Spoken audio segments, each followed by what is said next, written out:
अस्सलाम वालेकुम, मैं हूं शाहजेब खानज़ादा। आज मुल्क में एक बहुत बड़ी डेवलपमेंट हुई है। इस्लामाबाद हाई कोर्ट के जजेस की ट्रांसफ़र हुई है और जिन खदशात का हम अपने प्रोग्राम में इज़हार करते रहे थे वो सही साबित हुए हैं। इस हवाले से हमारे साथ बैरिस्टर अकील मलिक साहब मौजूद होंगे जो वज़ीर मुमलिकत बराए कानून और इंसाफ हैं, मुझसे बात करेंगे। लेकिन उससे पहले आपको बताएं कि ईरान ने पाकिस्तान के ज़रिए अमेरिका को जंग ख़त्म करने का एक नया प्रपोजल भेजा, जिसमें कहा गया कि न्यूक्लियर प्रोग्राम को एक साइड पर रखकर पहले स्टेट ऑफ हुर्मुज़ और जंग के खात्मे पर बात की जाए। और कल सदर ट्रंप ने अपने आला तरीन मुशीरों के साथ बैठकर इस प्रपोजल का जायजा लिया है। अभी तक अमेरिका ने इस हवाले से कोई बाज़ाब्ता जवाब नहीं दिया है, जबकि अब से चंद घंटे पहले अमेरिकी सदर ट्रंप ने सोशल मीडिया पर पोस्ट करते हुए लिखा कि ईरान ने अभी हमें इतला दी है कि वो तबाही की हालत में है। वो चाहते हैं कि हम जल्द अज जल्द स्टेट ऑफ हुर्मुज़ को खोल दें, क्योंकि वो अपनी क़यादत की सूरत हाल को समझने की कोशिश कर रहे हैं, जिसके बारे में मुझे यकीन है कि वो ऐसा कर लेंगे। Thank you for your attention to this matter. इससे पहले अमेरिकी मीडिया समेत बैनुल अक़वामी मीडिया ये रिपोर्ट कर रहा था कि सदर ट्रंप ईरान के इस नए प्रपोजल से खुश नहीं हैं, जिसमें न्यूक्लियर प्रोग्राम के बगैर सिर्फ स्टेट ऑफ हुर्मुज़ और जंग के खात्मे की बात की गई है। साथ ही ट्रंप इंतज़ामिया की जानिब से ईरान पर मुआशी पाबंदियों और दबाव में इजाफा किया जा रहा है ताकि ईरान किसी मुआहदे पर इत्तफाक कर ले। ऐसे में ये खदशात बढ़ रहे हैं कि अमेरिका और ईरान के दरमियान ये तनाज़ा सर्द जंग यानी कोल्ड वॉर की तरह के मंजरनामे में तब्दील हो सकता है। इस सारी सूरत हाल में आज जद्दा में सऊदी वली अहद शहजादा मोहम्मद बिन सलमान की सरबराही में खलीज ताउन काउंसिल का एक अहम इजलास भी हुआ है। इस हवाले से सऊदी मीडिया का कहना है कि इजलास में इलाकाई और बैनुल अक़वामी पेशरफ से मुताल्लिक मुतअद्दिद मौज़ूआत और मसाइल पर तबादला ख्याल किया गया और उनके हवाले से कोशिशों की हम आहंगी पर गौर किया गया। दूसरी जानिब आज कतर की वज़ारत ख़ारिजा के तर्जुमान माजिद अंसारी ने मीडिया से बात करते हुए कहा है कि ख़ित्ते का कोई भी तनाज़ा मुज़ाकरात की मेज़ पर हल होना चाहिए और पाकिस्तान इस मामले में बेहतरीन सालिसी का किरदार अदा कर रहा है और कतर इन कोशिशों की भरपूर हिमायत करता है। इस सारी सूरत हाल में मुज़ाकरात की बराह रास्त कोशिशें तो फ़िलहाल ताक़ुल का शिकार हैं, ताहम अब भी पसे पर्दा सिफारतकारी जारी है। जबकि कल ट्रंप इंतज़ामिया ने ईरान के नए प्रपोजल का जायज़ा भी लिया है। इस हवाले से रॉयटर्स न्यूज़ एजेंसी के मुताबिक एक अमरीकी ओहदेदार ने उन्हें बताया है कि अमरीकी सदर ट्रंप ईरान के ताज़ा प्रपोजल से खुश नहीं है। अमरीकी ओहदेदार का मजीद कहना है कि ट्रंप ईरान के प्रपोजल से इसलिए खुश नहीं हैं क्योंकि वो चाहते हैं कि जौहरी मसाइल को इब्तिदा ही से निपटाया जाए। जबकि अमरीकी न्यूज़ वेबसाइट एक्सियोस के मुताबिक एक अमरीकी ओहदेदार और ट्रंप की मुशीरों से मुलाकात से बाखबर दो दीगर सोर्सेज ने बताया है कि ट्रंप की जानिब से अभी कोई फैसला नहीं किया गया। जबकि एक सोर्स के मुताबिक ट्रंप ईरान के प्रपोजल को कबूल करने के लिए ज़्यादा आमादा नहीं दिखाई देते, क्योंकि इससे ईरान के जौहरी प्रोग्राम से मुताल्लिक मुज़ाकरात मौखर हो जाएंगे, जिसके खात्मे को ट्रंप ने ईरान पर हमलों की बुनियादी वजह करार दिया है। जबकि अमरीकी अखबार न्यूयॉर्क टाइम्स ने इस हवाले से तफसील से लिखा है कि वाइट हाउस के सिचुएशन रूम में ट्रंप और उनके मुशीरों के दरमियान होने वाली गुफ्तगू से वाकिफ़ मुतादिद अफराद के मुताबिक सदर ट्रंप ने अपने मुशीरों को बताया है कि वो ईरान के इस ताज़ा प्रपोजल से मुतमईन नहीं हैं। जबकि मुज़ाकरात की तफसीलात से वाकिफ़ अमरीकी और ईरानी हुकाम के मुताबिक ईरान के इस प्रपोजल में अमरीका से बहरी नाकाबंदी को ख़त्म करने का भी मुतालबा किया गया था, लेकिन इसमें यह सवाल नज़रअंदाज कर दिया गया था कि ईरान के जौहरी प्रोग्राम से मुताल्लिक क्या करना है। इससे पहले ईरान ऐसे मुतअद्दिद अमरीकी प्रपोजल्स को मुस्तरद कर चुका है जिनमें उसके जौहरी प्रोग्राम को मुअत्तल करने और इंतहाई अफजोदा यूरेनियम के ज़ख़ीरे को अमरीका के हवाले करने का मुतालबा किया गया था। ऐसे में यह वाज़ेह नहीं है कि सदर ट्रंप इस प्रपोजल से क्यों मुतमईन नहीं है, लेकिन वो बारहा इस बात पर जोर देते रहे हैं कि ईरान को जौहरी हथियार हासिल करने नहीं दिए जा सकते। एक अमरीकी ओहदेदार ने यह भी कहा कि इस तजवीज़ को कबूल करना बज़ाहिर सदर ट्रंप को किसी वाज़ेह कामयाबी से महरूम कर सकता है। न्यूयॉर्क टाइम्स के मुताबिक वाइट हाउस ने सदर ट्रंप के मौक़िफ़ पर बात करने से इनकार कर दिया है, ताहम हुकाम का कहना है कि जंग और ईरान की अफजोदगी की कोशिशों पर बातचीत जारी रहेगी। इस सारी सूरत हाल में ट्रंप इंतज़ामिया के अंदर इस बात पर इख्तलाफ है कि अमरीका या ईरान में से किसके पास ज़्यादा लेवरेज है और कौन सा मुल्क स्टेट ऑफ हुर्मुज़ की बंदिश से पैदा होने वाली मुआशी मुश्किलात को बेहतर तौर पर बर्दाश्त करने की पोजीशन में है। और इस वक्त ऐसा लग रहा है कि दोनों ममालिक को लगता है कि अमरीका बैकफुट पर है, ये ईरान महसूस कर रहा है, और ईरान बैकफुट पर है, ये अमरीका को लग रहा है। अमरीकी हुक्काम के मुताबिक ईरानी प्रपोजल को कबूल करने या ना करने के मामले में ट्रंप इंतज़ामिया के अराकीन ने इस बात पर भी बहस की कि मुआशी लेवरेज का मामला क्या है और ईरान को मुज़ाकरात में बड़ी रियायतें देने पर मजबूर करने के लिए मज़ीद कौन सी अमरीकी फ़ौजी कार्रवाइयाँ दरकार होंगी। रिपोर्ट में मज़ीद लिखा है कि ट्रंप इंतज़ामिया के कुछ हुक्काम का ख्याल है कि नाकाबंदी को मज़ीद 2 माह तक जारी रखने से ईरान की एनर्जी इंडस्ट्री को बड़ा और तवील मुद्दती नुकसान पहुँचेगा, क्योंकि तेल के कुओं को बार बार बंद और खोला नहीं जा सकता और अगर उन्हें ज़बरदस्ती बंद किया जाए तो वो ख़राब हो सकते हैं, यानी कि उनकी प्रोडक्शन बुरी तरीके से मुतासिर हो सकती है और मरम्मत इंतहाई महंगी हो सकती है। इन अमरीकी हुकाम के मुताबिक ईरान ऐसे तवील मुद्दती मसाइल से बचने के लिए मुआहदा कर लेगा, लेकिन ट्रंप इंतज़ामिया के कुछ दीगर अफराद का कहना है कि यह अंदाज़ा गलत है। उनके मुताबिक ईरान का मौक़िफ़ मज़ीद सख्त हो गया है और पासदारान इनक़लाब ने ईरान पर मज़ीद मजबूत गिरफ्त कायम कर ली है। न्यूयॉर्क टाइम्स की रिपोर्ट में मज़ीद लिखा है कि अमरीकी हुकूमत के एक अंदाजे के मुताबिक ईरानी मुज़ाकरातकारों को ना तो सुप्रीम लीडर मुज्तबा ख़ामनाई की जानिब से और ना ही पासदारान इनक़लाब के सीनियर हुकाम की तरफ से जौहरी प्रोग्राम पर रियायत देने की इजाज़त दी गई है। और फ़ौजी कार्रवाइयों की बहाली के बगैर ये सोचने की बहुत कम वजह है कि ईरान का मौक़िफ़ तब्दील होगा। लेकिन अगर बमबारी दोबारा शुरू भी हो जाए तो भी अब इस बात के बहुत कम इम्कानात हैं कि इस बमबारी से ईरान के फैसले करने के अमल में कोई तब्दीली आ जाएगी। इस सारी सूरत हाल में CNN के मुताबिक अगरचे अमरीका और ईरान के हुक्काम पाकिस्तान में मुज़ाकरात के दूसरे दौर के लिए नहीं मिल सके, लेकिन सालिसी के अमल से वाकिफ़ ज़राए के मुताबिक दोनों फरीक बज़ाहिर जितने दूर नज़र आते हैं हकीकत में उतने दूर हैं नहीं। ज़राए के मुताबिक पसे पर्दा इंतहाई संजीदा सिफारती कोशिशें जारी हैं और मौजूदा बातचीत एक मरहलावार मंसूबे पर मरकूज़ है, जिसमें मुमकिना मुआहदे का पहला हिस्सा जंग से पहले वाली सूरत हाल की बहाली और स्ट्रेट ऑफ हुर्मुज़ को बगैर किसी पाबंदी या टोल के दोबारा खोलने से मुताल्लिक होगा। और ईरान के जौहरी प्रोग्राम का मामला, जिसे अमेरिका और इसराइल ने जंग की बुनियादी वजह करार दिया है, वो बाद के मरहले में ज़ेर बहस आएगा। ज़राए के मुताबिक सालिस दोनों फरीकों पर मुआहदे के लिए दबाव डाल रहे हैं और आइंदा चंद दिन खास तौर पर अहम करार दिए जा रहे हैं। इस पूरे मामले में यह खदशा भी मौजूद है कि अमेरिका मुज़ाकरात से पीछे हटकर दोबारा जंग की तरफ जा सकता है। ऐसे में खदशा भी जाहिर किया जा रहा है कि अमेरिका और इसराइल की जानिब से शुरू किया गया ये तनाज़ा माजी में अमेरिका और सोवियत यूनियन के दरमियान कोल्ड वॉर जैसे मरहले में दाखिल हो चुका है। इस हवाले से अमेरिकी न्यूज़ वेबसाइट एक्सियोस ने लिखा है कि ईरान तनाज़ा अब कोल्ड वॉर यानी सर्द जंग जैसे मरहले में दाखिल हो चुका है, जिसमें माली पाबंदियाँ, बहरी जहाज़ों की रोकथाम और बातचीत करने के लिए भी बातचीत करने जैसे इकदाम शामिल हैं। ये बात इसलिए भी अहम है क्योंकि इस तनाज़े में स्टेलमेट फौरी तौर पर ख़त्म होता नज़र नहीं आ रहा। इसलिए तवानाई की कीमतें आने वाले कई महीनों तक बुलंद रहने का इम्कान है और किसी भी वक्त एक बाकायदा जंग छिड़ सकती है। मुतादिद अमरीकी हुकाम के मुताबिक उन्हें इस बात पर तशवीश है कि अमरीका एक ऐसे तनाज़े में फंस सकता है जहाँ ना मुकम्मल जंग हो और ना ही कोई मुआहदा तय पा सके। सूरत हाल में अमरीका को अपने फ़ौजी दस्ते मज़ीद कई महीनों तक खित्ते में रखने पड़ेंगे।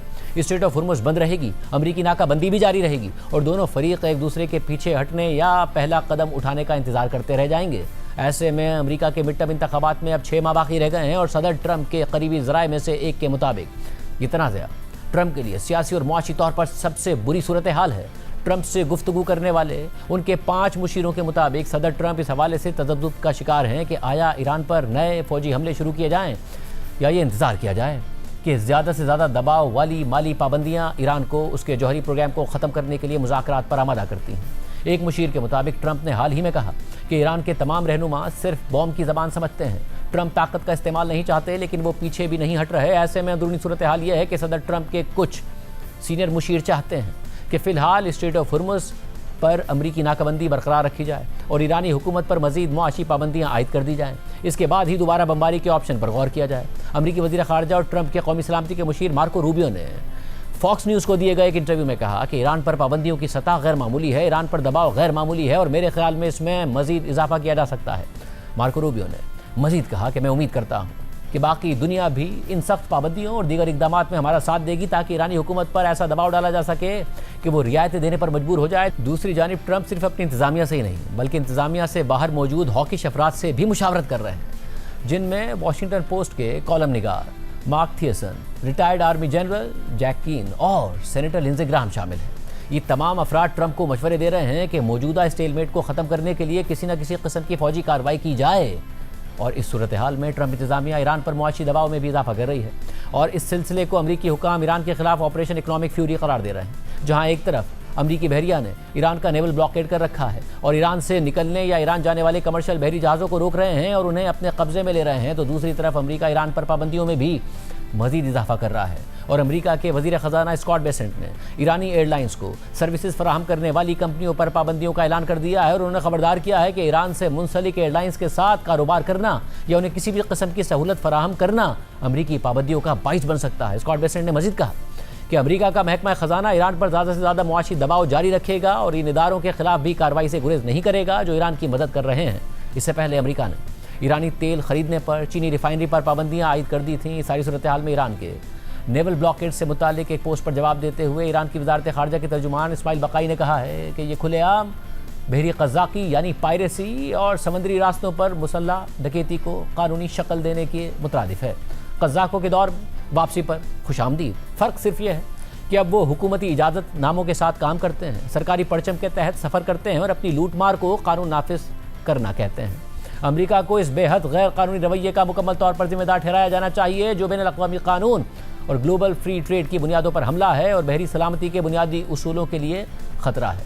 अमेरिका के नेवल ब्लॉकेड की वजह से ईरान का तेल बाहर नहीं जा रहा है, जिसकी वजह से ईरान के लिए तेल ज़ख़ीरा करना मुश्किल हो रहा है क्योंकि उसकी तेल ज़ख़ीरा करने की सलाहियत ख़त्म हो रही है। और ये वही सूरत हाल है जिसका सामना अरब ममालिक को स्ट्रेट ऑफ हुर्मुज़ की बंदिश की वजह से करना पड़ रहा है। ऐसे में ईरान स्ट्रेट ऑफ हुर्मुज़ और जंग के मुस्तकिल खात्मे पर मुआहदे के लिए तो राज़ी नज़र आ रहा है और इस सिलसिले में ईरान ने अमेरिका को प्रपोजल भी दे दिया है, मगर अमरीकी मीडिया के मुताबिक सदर ट्रंप इस प्रपोजल से खुश नहीं है क्योंकि ईरान के न्यूक्लियर प्रोग्राम को एक तरफ रखकर इब्तदाई डील करने को वो तैयार नहीं है। प्रोग्राम में एक ब्रेक शामिल करते हैं।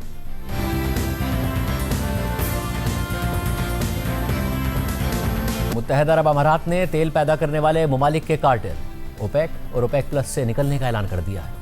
और ओपेक यानी organization of petroleum exporting countries ये एक ऐसा कार्टेल है जिसका Saudi Arab de facto leader है और इस वक्त ये कार्टेल छोड़ना ना सिर्फ मुत्तहदा अरब अमारात की ईरान जंग में नाराज़गी जाहिर करता है बल्कि सऊदी अरब और मुत्तहदा अरब अमारात के दरमियान इख्तलाफात को भी मजीद वाज़ेह करता है। जबकि रॉयटर्स के मुताबिक मुत्तहदा अरब अमारात के एनर्जी मिनिस्टर सुहेल मजरूई से जब ये सवाल किया गया कि क्या उन्होंने ओपेक के डिफेक्टो लीडर और खित्ते के हैवी वेट सऊदी अरब से अपने इस फैसले के हवाले से मुशावरत की थी, तो उन्होंने जवाब दिया कि मुत्तहदा अरब अमारात ने यह मामला किसी और मुल्क के सामने नहीं रखा। ये मुत्तहदा अरब अमारात का अपना एक पॉलिसी डिसीजन है। नाज़रीन, दिसंबर के महीने में सऊदी अरब और मुत्तहदा अरब अमारात के दरमियान यमन के मसले पर वाज़ेह इख्तिलाफ सामने आया था।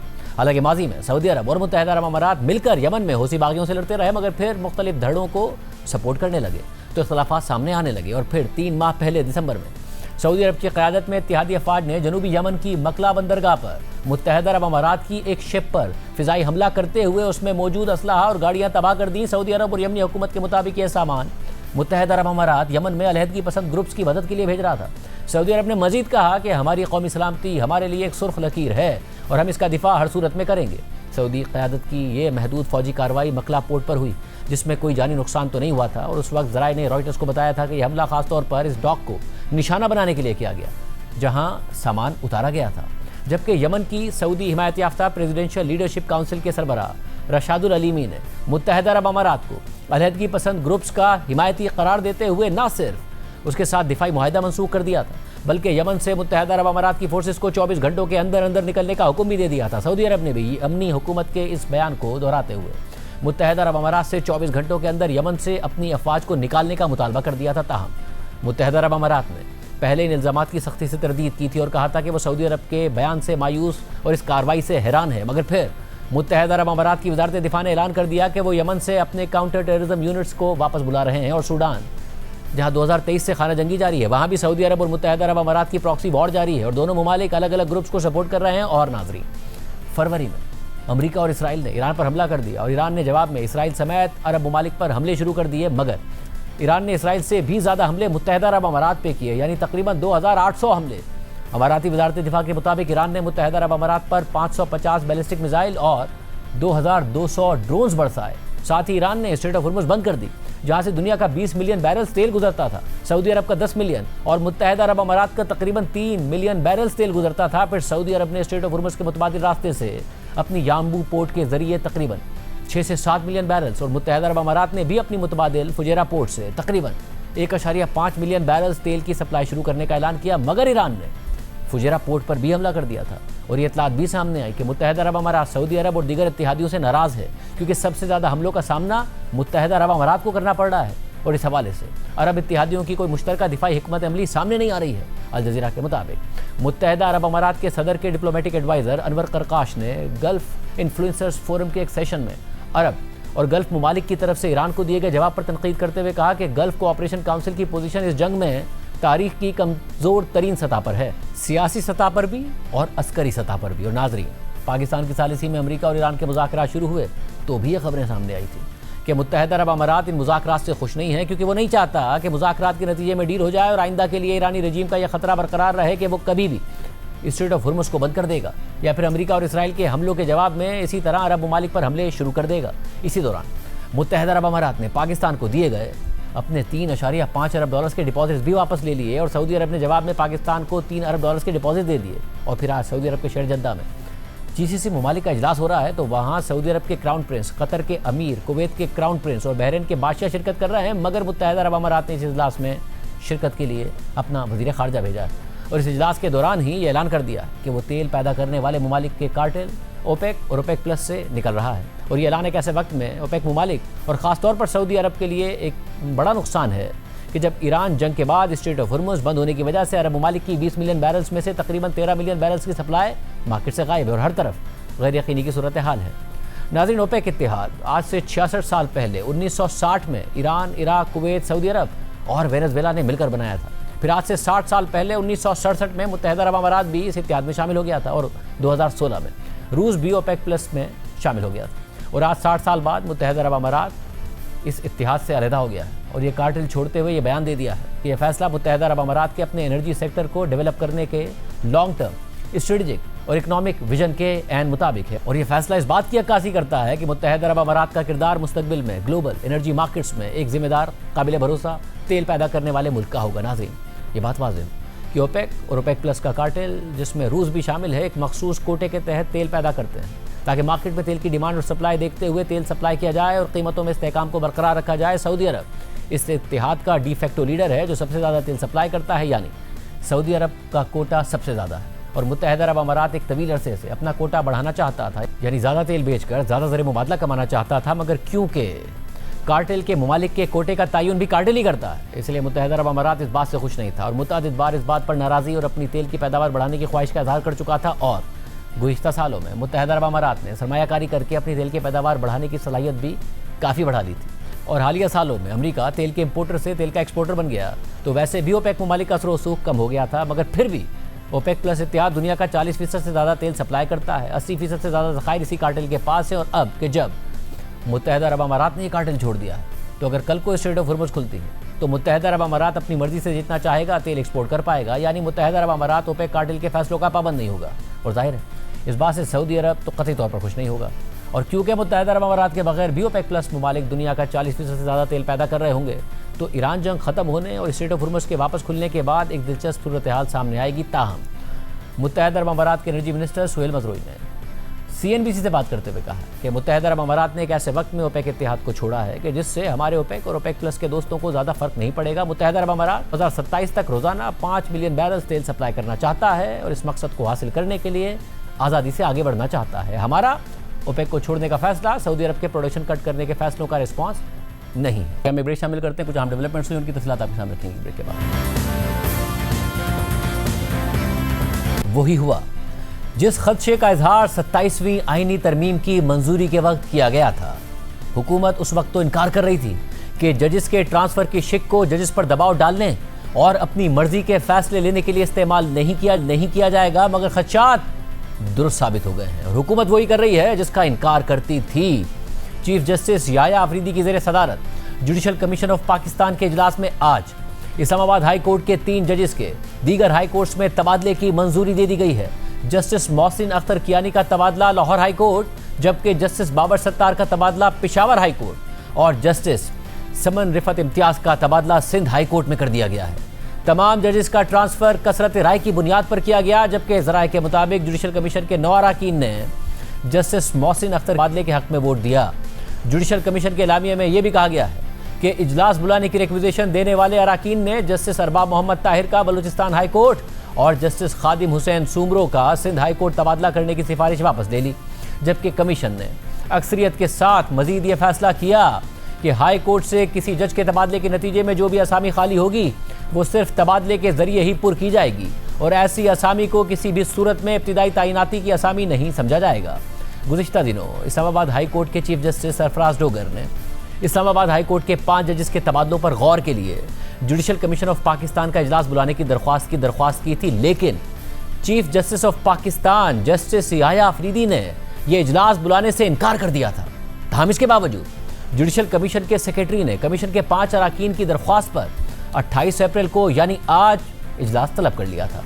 नुमाइंदा जियो न्यूज़ अब्दुल क़य्यूम सिद्दीकी के मुताबिक इस हवाले से चीफ जस्टिस याया आफरीदी ने chief justice Islamabad high court को तहरीरी जवाब देते हुए जुडिशल कमीशन का इजलास बुलाने की गैर रस्मी दरख्वास्तें मुस्तरद कर दी थी और खबरदार किया था कि ऐसा इकदाम अदलिया की आज़ादी को नुकसान पहुंचा सकता है और एक नामुनासिब कर सकता है। इस हवाले से द न्यूज़ के एडिटर इन्वेस्टिगेशन अंसार अब्बासी की खबर के मुताबिक जजेस के ट्रांसफ़र से मुताल्लिक ज़ेर गौर प्लान में शामिल है कि ट्रांसफ़र किए जाने वाले जजेस को मुतालिका हाई कोर्ट्स के मरकज़ी बेंचेस के बजाय उनके इलाकाई बेंचेस में तैनात किया जाए। ज़राए ने कहा कि जुडिशल कमीशन जजेस को मुख्तलिफ हाई कोर्ट्स में ट्रांसफ़र करेगा, जहां से उन्हें इलाकाई बेंचेस में भेजा जाएगा। लाहौर हाई कोर्ट में ट्रांसफ़र के लिए तजवीज़ करदा एक जज को गालिबन मुल्तान या बहावलपुर बेंच में तैनात कर दिया जाएगा। इसी तरह पेशावर हाई कोर्ट में ट्रांसफ़र किए गए जज को बन्नू बेंच में तैनात कर दिया जाएगा। मुजव्वज़ा फहरिस्त में शामिल दीगर जजेस का भी अगर ट्रांसफ़र होता है तो उन्हें दूर दराज बेंचेस में तैनात किए जाने का इम्कान है।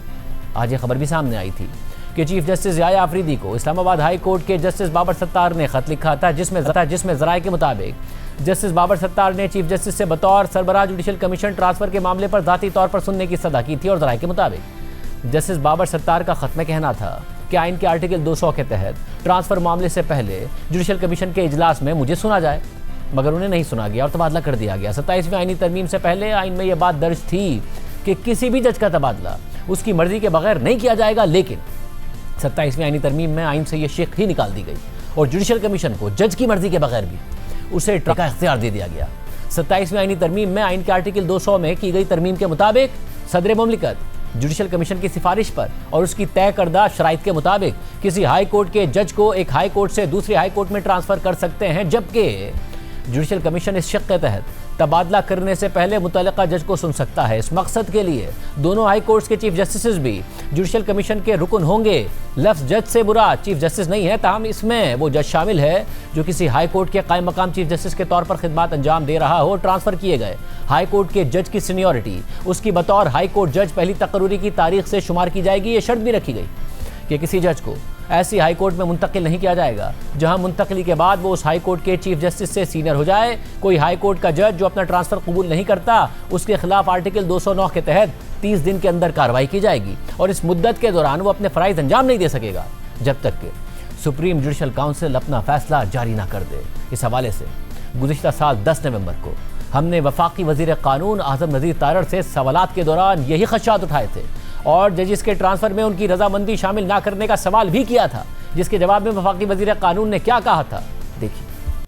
ये बैलेंस आया है या अदलिया के अंदर एग्जेक्टिव की मुदाखलत बढ़ गई है। हाई कोर्ट का एक जज है, वो अपने ऑर्बिट में काम कर रहा है, उसे ये डर रहा है कि अगर मैंने कोई भी फैसला दिया मेरी ट्रांसफर हो जाएगी, ट्रांसफर से मना करूंगा तो पहले तो ये तरमीम थी कि वो डीम्ड रिटायर्ड होगा, मगर अब वो सुप्रीम जुडिशल काउंसिल भुगते। फिर 1973 के आइन में तो ये बिल्कुल और शक्ल में थी, वो तो 2 साल के लिए तो बिल्कुल ही कोई कदगन ही नहीं थी, वो उठा के जहाँ मर्जी भेज दे, तो क्या 2 ट्रांसफर ही हुई थी ना, और वो सदर करता था। अब तो हमने जुडिशल कमीशन ऑफ पाकिस्तान को दी है। कंसेंट निकालने की वजह क्या है? जाहिर आप खुद एक सीनियर बहुत लॉयर हैं, एक हाई कोर्ट का chief justice, security of tenure उसके पास होगी, तो एक बुनियादी ख्यालात समझे जाते हैं ना कि जज आज़ाद होगा, उसके पास सिक्योरिटी ऑफ टेन्योर होगा, फैसले में आज़ादी होगी, एग्जीक्यूटिव की तरफ नहीं देख रहा होगा। कंसेंट निकाल के हमने जुडिशल कमीशन को दिया इख्तियार। अगर ये सदर के पास ही रहता तो कंसेंट ना निकलता। अगर कोई नहीं जाना चाहता तो he shall have a reasonable opportunity to defend himself. वो बताए कि जी मेरी ये रीजंस है। मसला है कि इस बुराई को खत्म करने के लिए कोई एक नई बुराई ना पैदा हो, उस पर बात हो रही है। जैसे वो सुप्रीम जुडिशल काउंसिल में जाएगा, अगर जज इनकार करता है तो उस वक्त जब तक फैसला नहीं आएगा वो काम नहीं कर सकेगा। सुप्रीम जुडिशल काउंसिल में अब 5 की बजाय 7 जजेस बैठे हुए, वहां पे एग्जीक्यूटिव का कोई बंदा नहीं है। सुप्रीम जुडिशल काउंसिल ही थी जिसमें जस्टिस शौकत सिद्दीकी के साथ जो हुआ, जिसके आप आज भी नहीं एग्री करते हो, फिर बाद में ओवरटर्न करना पड़ा। ये सुप्रीम जुडिशल काउंसिल ही थी जिसमें बहुत बायस्ड एटीट्यूड था जस्टिस फाइज ईसा के साथ, और आप लोग उस वक्त जस्टिस फाइज ईसा के साथ खड़े थे। उन्होंने स्मार्टली अपना केस आगे बढ़ाया। तो सुप्रीम जुडिशल काउंसिल कोई ऐसा फोरम नहीं है और बहुत सीक्रेटिव वर्किंग करता है वो, और जब तक वो फैसला नहीं करेगा तब तक जज काम भी नहीं कर रहा होगा, उसे काम करने की इजाजत नहीं होगी, जस्ट बिकॉज कि उसने ट्रांसफर से इनकार किया। मैं ये पूरे एतमाद से बात करता हूं कि इस पे किसी किस्म की मैलाफेडी एट्रीब्यूट करना, कोई बुरी नीयत एट्रीब्यूट करना, ये गैर मुनासिब होगा।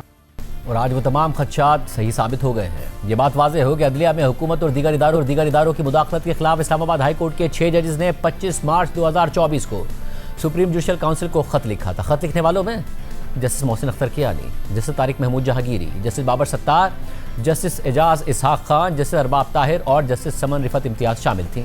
इन जजेस में से जस्टिस तारिक महमूद जहांगीरी पहले ही बरतरफ किए जा चुके हैं, जबकि 3 जजेस का आज ट्रांसफ़र कर दिया गया है।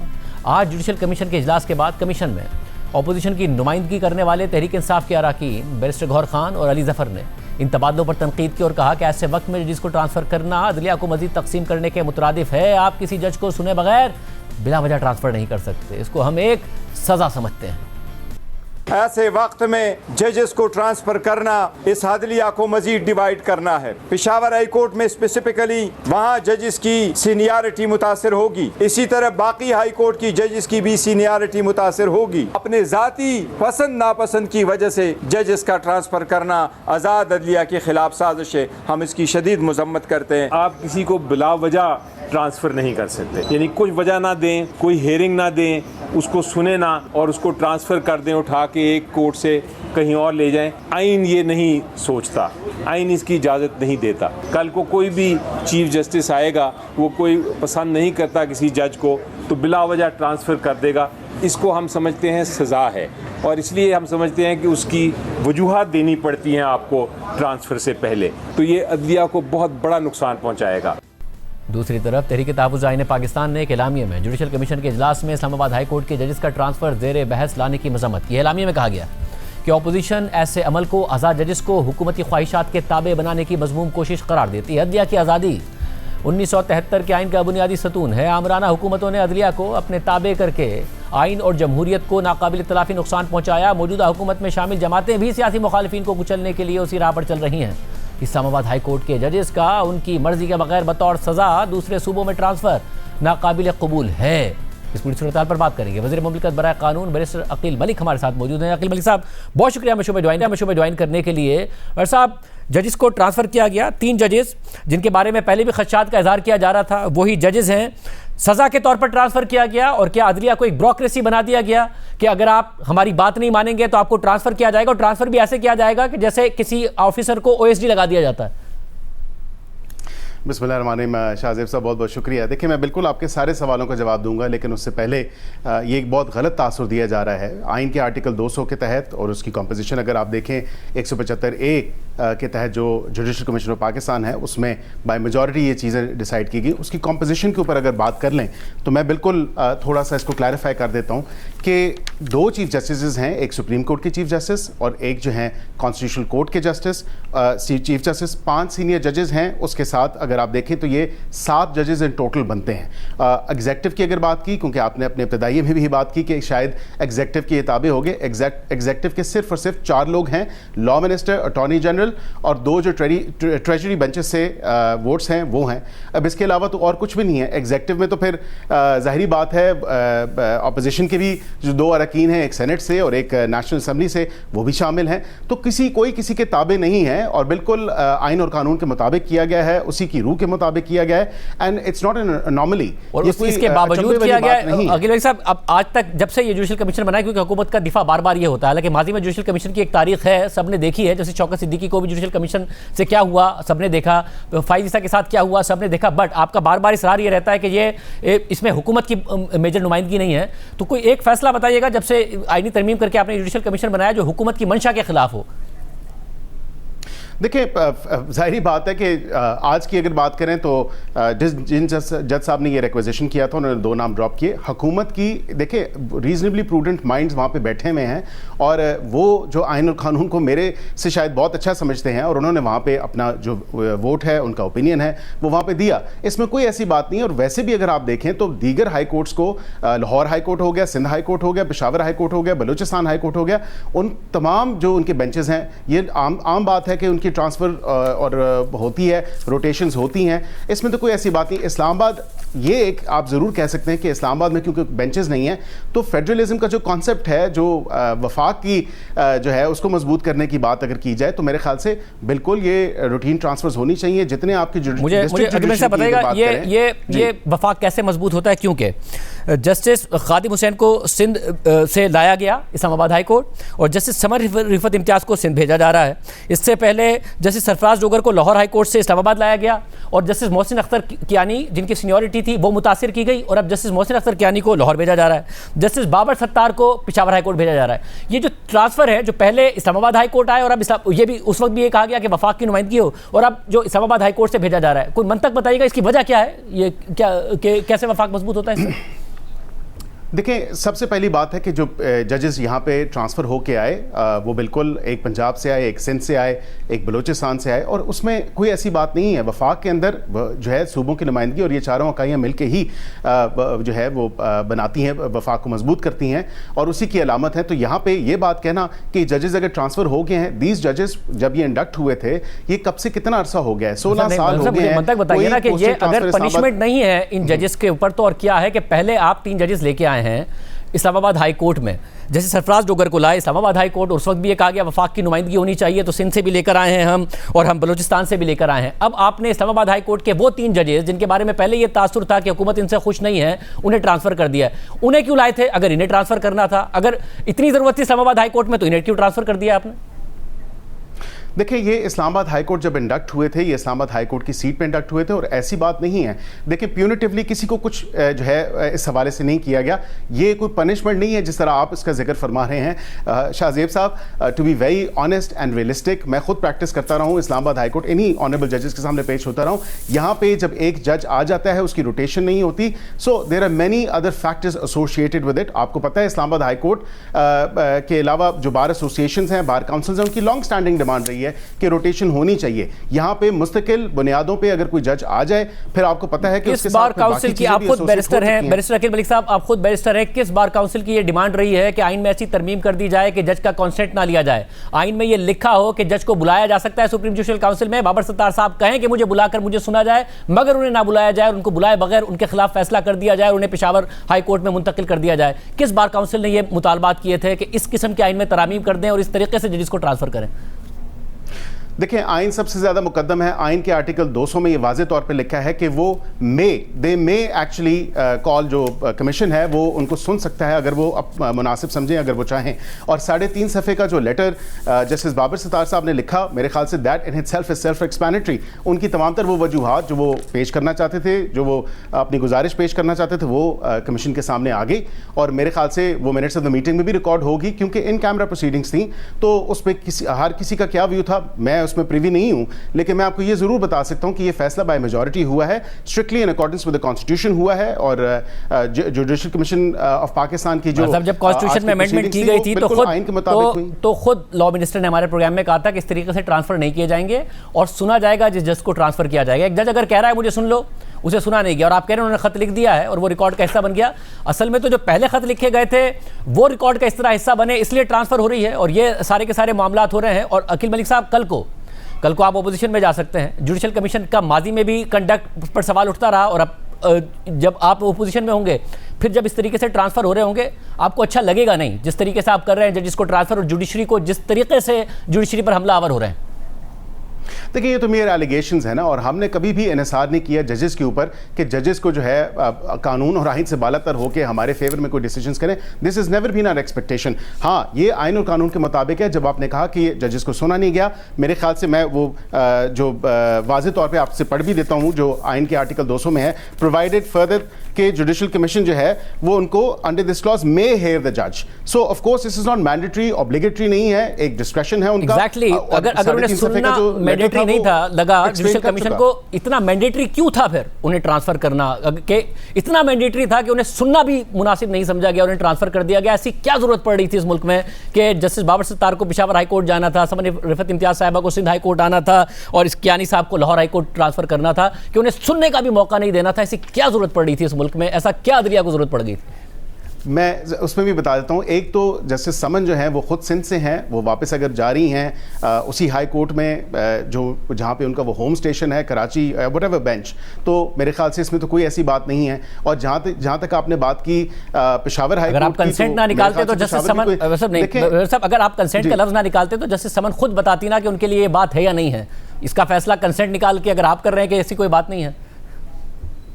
नहीं, मैं देखिए, इसमें सिंपल एक रीज़न है कि जब एक जज JCP जब जुडिशल कमीशन ऑफ पाकिस्तान एक जज को तैनात कर सकता है, उसकी पीरियोडिक जो रिपोर्ट्स हैं, जो उसकी परफॉर्मेंस एवेल्युएशन है, उस पर अगर वो रिकमेंड कर सकता है कि इनको जो है वो निकाल दिया जाए या इनको जो है रिमूव कर दिया जाए फ्रॉम सर्विस, सो मेरे ख्याल से ये हक भी जुडिशल कमीशन ऑफ पाकिस्तान के पास है, ये किसी एग्जीक्यूटिव के पास नहीं है कि उसको जज को ट्रांसफ़र करे ना करे। हाँ, जज को वो सुनना चाहें वो सुन सकते हैं। इसी केस में जस्टिस बाबर सत्तार साहब की अगर आपने बात की तो 3.5 सफ़े का उनका अपना लेटर वो जुडिशल कमीशन के चेयरमैन के पास चला गया। चीफ जस्टिस ऑफ पाकिस्तान ने उसको देखा।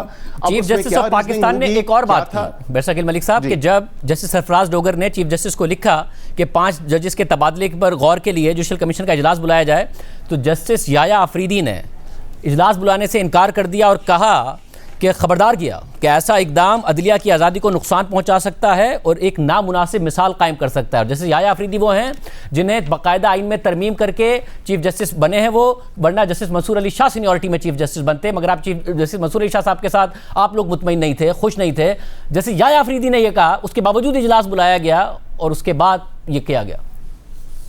नहीं, ये बहुत गलत तासुर है। देखें, हमने अपने आप को कन्फाइन करना है with in the constitutional provisions, और उसी आर्टिकल 175A के सब आर्टिकल 22 में अगर देखें तो 1/3 of the members of the commission may requisition a meeting of the commission by sending a written request to the chairperson. तो बात यह है कि 1/3 ने तो भेज दिया। एग्जैक्टली बैरिस्टर साहब, मैं ये जानना चाह रहा हूं, और आप क्योंकि सिर्फ हुकूमत में नहीं है, वकील भी, एग्जैक्टली मैं इसलिए जानना चाह रहा हूं कि एक ऐसा इकदाम जिसे इस मुल्क का चीफ जस्टिस भी समझता है कि अदलिया की आज़ादी को नुकसान पहुंचा सकता है, एक ऐसा इकदाम वो, और कहते हैं कि इजलास ना बुलाया जाए, फिर भी वो इजलास बुलाया जाता है, ये क्या ऐसी ज़रूरत थी? मैं बतौर बैरिस्टर, मुझे बतौर वकील समझा दीजिए, बतौर अगर आप हुकूमती रुकन नहीं समझ कि क्या ऐसी ज़रूरत थी कि आप बतौर वकील समझते हैं कि बहुत लाजमी था, चीफ जस्टिस गलत थे, गलत कह रहे थे कि इजलास नहीं बुलाया जाना चाहिए, क्यों?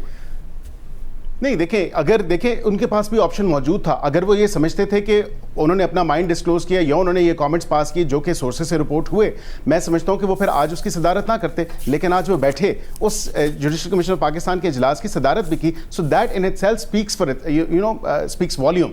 सो यहाँ पे ये देखने की जरूरत है, यानी कि अगर उन्होंने डिसएग्री भी किया है, अगर उन्होंने इजलास में डिसएग्री भी किया तो डिसएग्री करने के लिए भी ना बैठते, आप ये कह रहे हैं?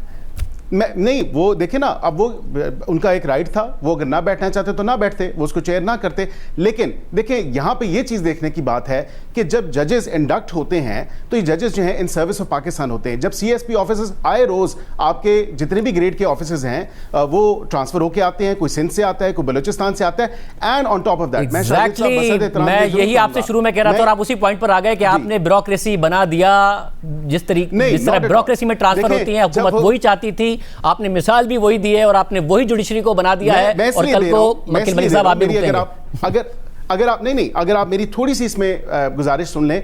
बात यह है कि शाहजेब साहब, ये जब तनख्वाह लेते हैं हुकूमत से तो नहीं लेते, सरकार से जब लेते हैं तनख्वाह, उसके बाद ये इनकी पेंशन्स भी होती हैं, इनके तमाम तर वो TADAs और जब तमाम चीज़ें होती हैं, तमाम बेनिफिट्स होते हैं, तो मेरे ख्याल से फिर ये चीज़ देखने की, और ये अदलिया की आज़ादी पे कोई किसी किस्म की कदगन नहीं है, ये कोई वार नहीं है, ये एक बहुत गलत तासुर दिया जा रहा है। और उसके साथ ये बात, क्या ये तमाम जगह पाकिस्तान से बाहर हैं?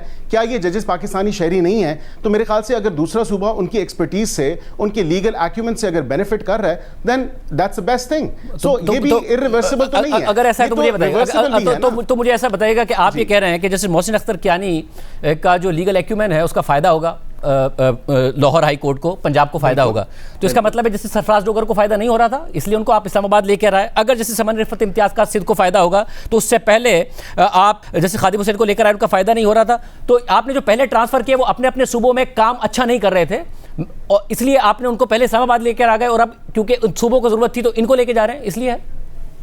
नहीं, देखिए, जजेस जो भी हैं, एक रोटेशन का तमाम तर जो मामला है उसमें ताकि स्टैग्नेट ना हो चीज़ें, ताकि जो यहाँ पे जड़ें बना ली जाती हैं, ये ज़बान ज़दे आम है, because I have seen judiciary up very closely.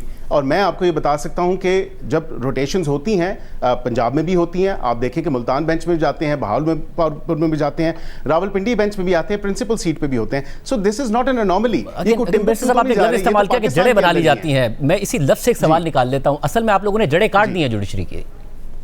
नहीं, जड़ें नहीं काटी। एंड आई थिंक मेरे ख्याल से ये जो अदालती इस्लाहात हैं और इदारा जाती इस्लाहात हैं, ये ज़रूरी हैं। ये इसी आइन के तहत जब 27वीं आइनी तरमीम हुई, 26वीं आइनी तरमीम हुई, उसमें मकसद ये था कि जब आपने इदारा जाती इस्लाहात करनी है और आपने एक्सेस टू जस्टिस और रूल ऑफ लॉ के ऊपर आपने तमाम चीज़ें करनी है, तो हम उसी हवाले से ही उन चीज़ों को आगे प्रोसीड कर रहे हैं। रूल ऑफ लॉ या रूल बाय लॉ, कहाँ ले जा रहे हैं आप मुल्क को, कहाँ खड़ा है ये मुल्क? Rule of law, rule not by law, rule of law.